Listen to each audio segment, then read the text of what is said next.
Deci vreau să vă spun că este o ținută foarte greu de purtat, foarte greu de aranjat, trebuie să știi cum să o aranjezi și suporți.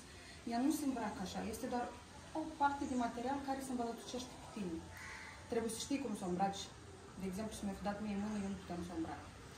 Și da, această ținută emană putere, deci mă simt mai puternic, mă simt deodată, m-am îndreptat și spatele și tot și nu mai sunt acea Elena care deodată m-am îndreptat. Vă mulțumesc că cu voi experimentez lucruri noi.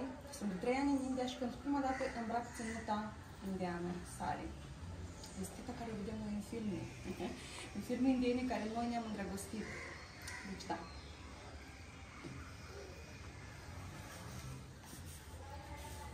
Prințesa de India.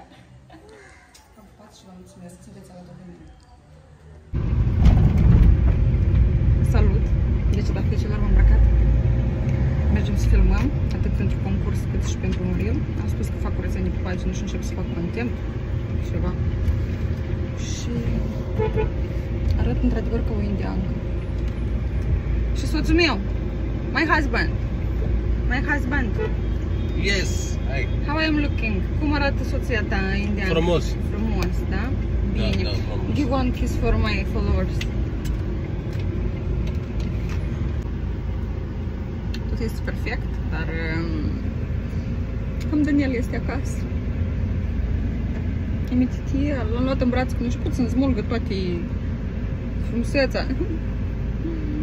Da. Deci, pentru prima dată îmbrac costumația. Da, de foarte frumos.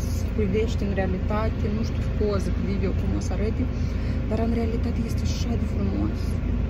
Și automat ținuta asta te face să mergi dreaptă, pentru că nu poți să mergi. Ea este strânsă pe tine, și tu știi deodată te îndrepți. Fac niște paștiți cum fac chinezoi. Așa fac și eu. Ne-am oprit să bem câte o cafea.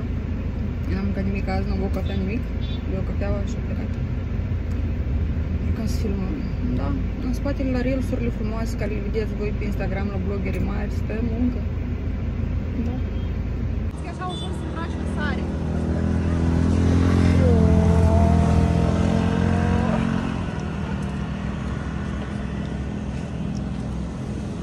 Pregătiți ceva frumos pentru voi. Sper să fie apreciat. Și credeți-mă că acum eu sunt în centru atenției. Toată lumea se uită la mine. Nu nimic.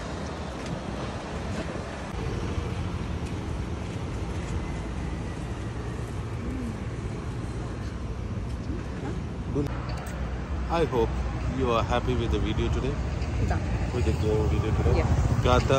Gata. Full gata. Full gata. I can be bachelor now. Nu. Nu era ready bucket. Soțul meu a spus că dacă sunt fericită cu filmarea care s-a făcut azi, da, el a fost cameramanul meu. Îi mulțumesc.